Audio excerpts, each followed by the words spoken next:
Cancer healer centre, a new beginning. Pune अत्याचार प्रकरणामधील आरोपी दत्तात्रय गाडेला 70 तासानंतर अटक. गुन्हाड गावातून ग्रामस्थांची दत्तात्रय गाडेला पकडून देण्यात मदत.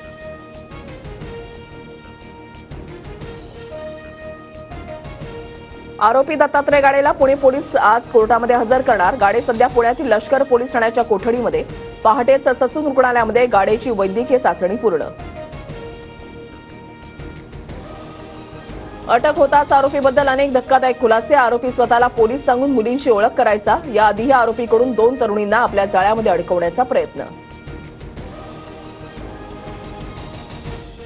कितीही डुबक्या मारल्या तरी गद्दारीचा शिक्का पुसला जाणार नाही. एकनाथ शिंदेंच्या प्रयागराज दौऱ्यावर उद्धव ठाकरेंची टीका.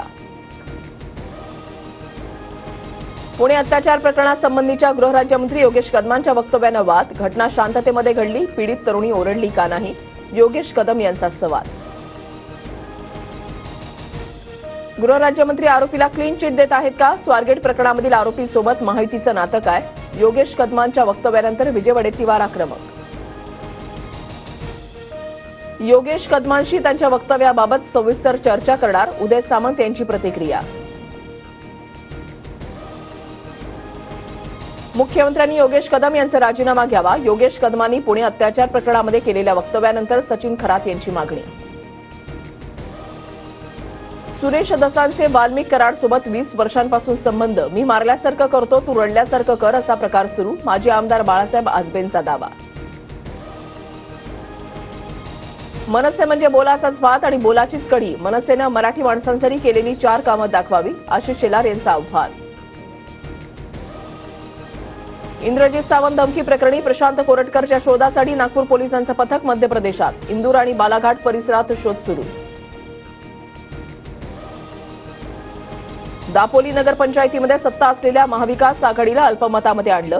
शिंदेच्या शिवसेनेमध्ये गेलेल्या 14 नगरसेवकांचा वेगळा गट. नगरसेवकांच्या गटाला जिल्हाधिकाऱ्यांची मान्यता.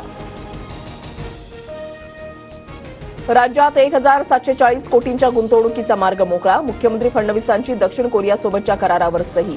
400 स्थानिक रोजगारांच्या संधी उपलब्ध होणार.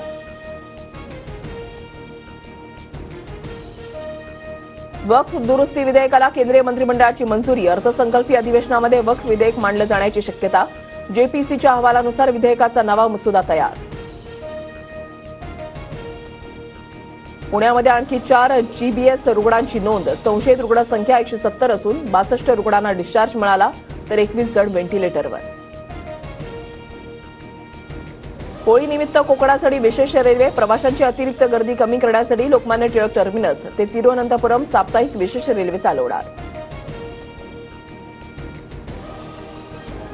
सीएसएमटी स्थानकातील फलाट विस्तारीकरणासाठी आज आणि उद्या रात्रकालीन ब्लॉक. सीएसएमटी ते भायखळा दरम्यान आज 5 तास, तर उद्या 10 तासांच्या रात्रकालीन ब्लॉक असणार. बिहारमध्ये पुन्हा भूकंपाचे धक्के. पटनासह बिहारमधील अनेक जिल्ह्यांमध्ये 5.5 रिश्टर स्केल तीव्रतेचा भूकंप झाल्याची माहिती.